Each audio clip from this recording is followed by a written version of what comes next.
Halo semua, jumpa lagi. Pada video sebelumnya kita sudah membahas nilai overloading yang berwarna merah di Smart PLS. Kita juga sudah menunjukkan beberapa referensi, yaitu dari HER yang menyatakan bahwa nilai ambang batas untuk nilai overloading suatu indikator itu bisa 0,4 atau menurut Abdillah itu bisa 0,5. Jadi ketika nilainya di atas 0,5 atau di atas 0,4, indikator dengan nilai overloading tersebut bisa dipertahankan. Nah, namun pada beberapa kasus seperti itu, dosen pembimbing itu minta nilai overloading-nya itu harus di atas atau minimal sama dengan 0,7 atau biasanya lebih dari 0,7 diharuskan melebihi ambang batas 0,7. Karena biasanya beberapa penelitian yang dilakukan itu umumnya sudah sifatnya advance gitu ya. Jadi sudah sering diteliti dan indikator dalam variabel itu seharusnya valid. Nah, artinya kan data yang kita peroleh itu yang mungkin menyebabkan data tidak valid. Misalnya dari responden yang mengisi asal-asalan atau dan lain sebagainya seperti itu. Sehingga beberapa dosen mungkin menganggap nilai overloading atau nilai loading factor ini harus lebih dari 0,7 berdasarkan penelitian-penelitian terdahulu. Nah, jika teman-teman mengalami kondisi yang demikian, nah dengan dan tidak bisa menggunakan dasar referensi yang kita gunakan dalam video kemarin, terpaksa kita harus menghapus indikator yang ada di dalam penelitian kita. Di dalam buku HER itu juga sudah mengingatkan terkait penghapusan indikator. Jadi di sini ada suatu kalimat another consideration. Jadi ada pertimbangan lain dalam menghapus suatu indikator itu seharusnya tidak menghapus content validity-nya, yang artinya ketika kita menghapus suatu indikator, konten validity atau validitas konten dalam suatu variabel itu tidak hilang.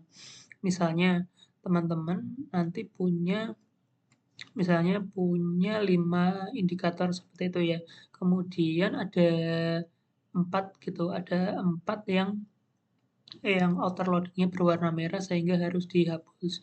Yang artinya apakah ketika dihapus 4 indikator ini, satu indikator itu sudah cukup mewakili variabel. Nah, tentu saja bisa jadi masih mewakili, bisa jadi juga tidak. Sehingga pada beberapa penelitian dan juga pengalaman di dalam ujian tesis, itu dosen selalu menekankan kalau indikator dalam suatu variabel itu, ini khususnya untuk penelitian berbentuk kuesioner ya teman-teman. Jadi konstruk suatu variabel itu setidaknya harus diwakili oleh 3 indikator seperti itu, indikator sehingga uh, nanti akan ada variasi nilai seperti itu.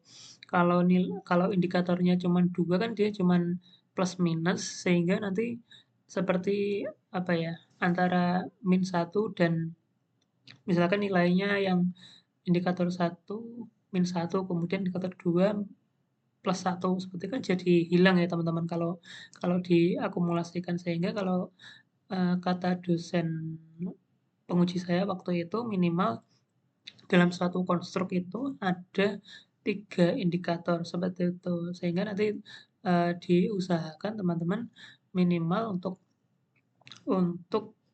pembuatan indikator atau pembuatan item pernyataan di dalam suatu penelitian itu untuk satu variabel minimal setidaknya kita membuat 3 indikator seperti itu. Namun untuk yang penelitian non kuesioner itu kan biasanya cuman merujuk pada suatu nilai gitu ya. Jadi menggunakan proksi tertentu sehingga ini yang dimaksud itu di luar yang penelitian non kuesioner seperti itu. Nah, Apabila kita ingin menghapus, sebenarnya cukup mudah untuk menghapus indikator itu. Jadi pertama kita coba lihat PLS algorithm di sini. Kemudian kita bisa lihat nilai outer loading mana yang harus dihapus. Misalkan ini KLK1, KLK12, dan SIA 5. KLK1, KLK12, dan SIA 5. Nah, ketika sudah kita pilih, langsung saja nanti di delete seperti ini.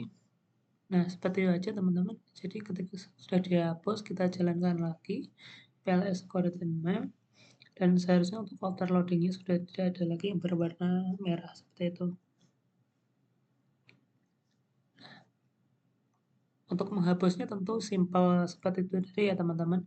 Cuman kita tetap harus memperhatikan apa yang sudah pernah Hirda sampaikan di sini, bahwa pertimbangan untuk menghapus itu kita tidak boleh menghapus validitas kontennya. Ya, artinya tadi kita sudah bahas apakah indikator yang tersisa itu masih dapat mewakili atau menjelaskan dari konstruk yang kita miliki atau variabel yang kita miliki.